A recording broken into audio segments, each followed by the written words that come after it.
One of the definite challenges of an OTT, listen, a non-linear world, or a world that's becoming increasingly non-linear, right? However, whichever phraseology we most want to put on that idea, is that the ad loads of digital streaming is clearly not what it is in linear right now. Not at Turner either. What's that? The Turner ad loads are good.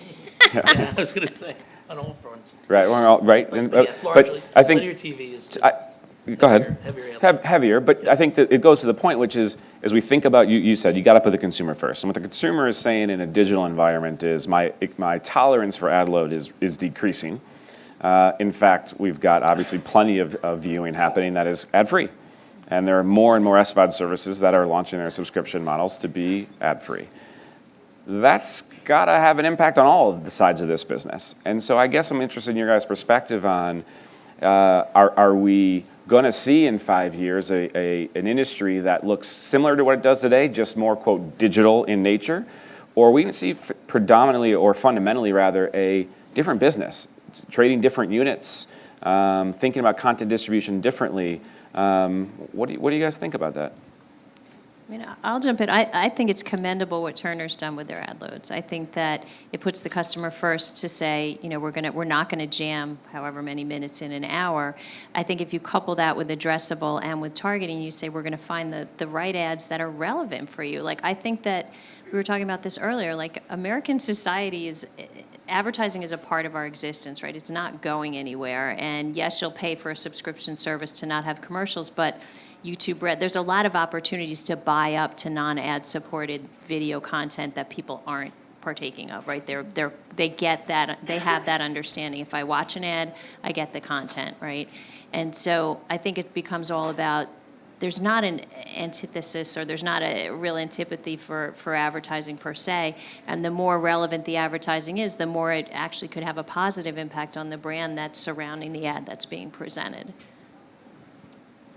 You know, we take a long-term view, and if you look at the audience, the demography of how viewers based on different generations view live TV versus on demand, the 18 to 24-year-olds, it's inverse. I mean, it's all on demand, and their expectation is a lighter commercial load. What's going to happen 5-10 years from now when they are, largely the key audience that most of our clients are intending or will want to reach?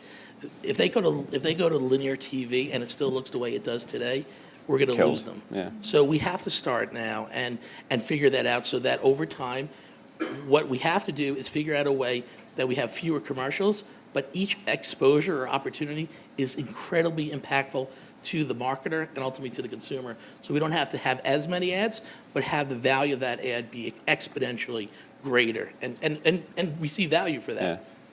And I mean, I'll say, based on both my experience at TiVo, the guys who invented the ad skipping technology for linear television, and if you also, only knew the job you would have now. Yeah, exactly.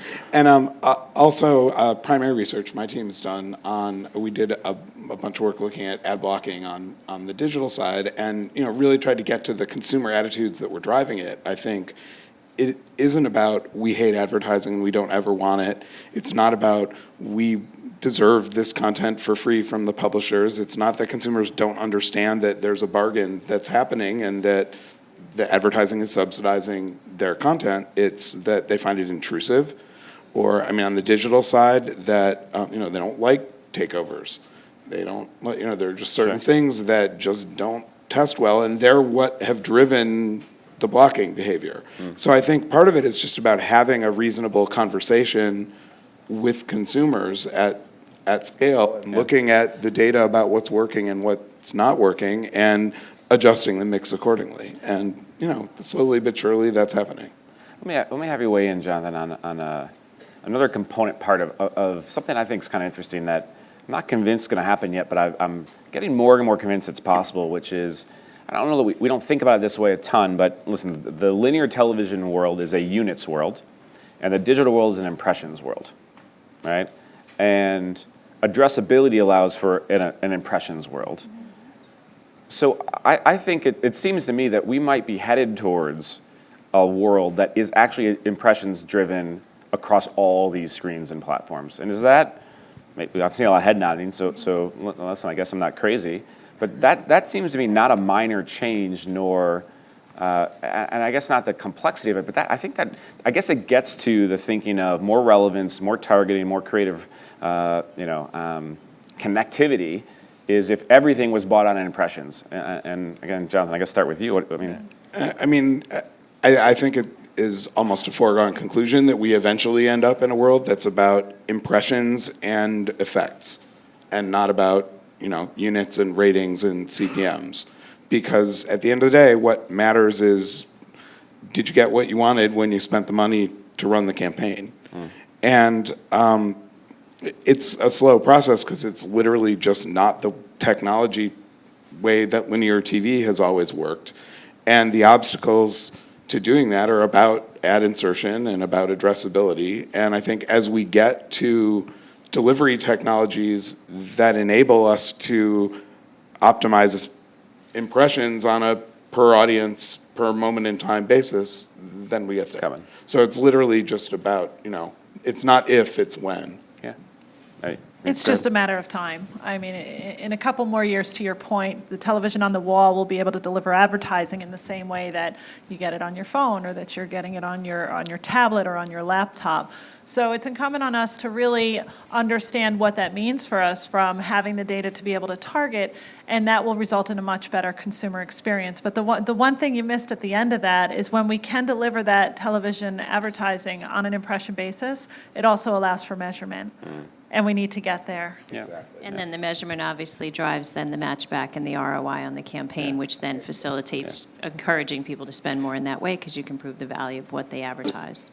And I think the what they last purchased. point is you think about why advertisers market to begin, is usually some KPI largely to drive sales, purchase intent.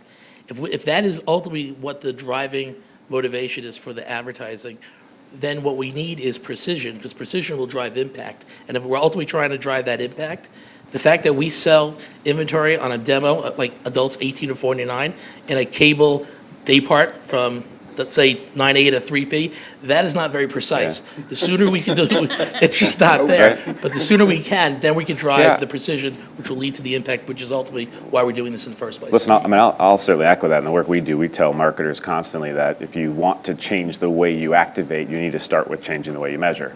And that, by the way, is actually not easy to do. And so I think that's a lot of why I think we're seeing a lot of the machinations and the messiness of this evolution.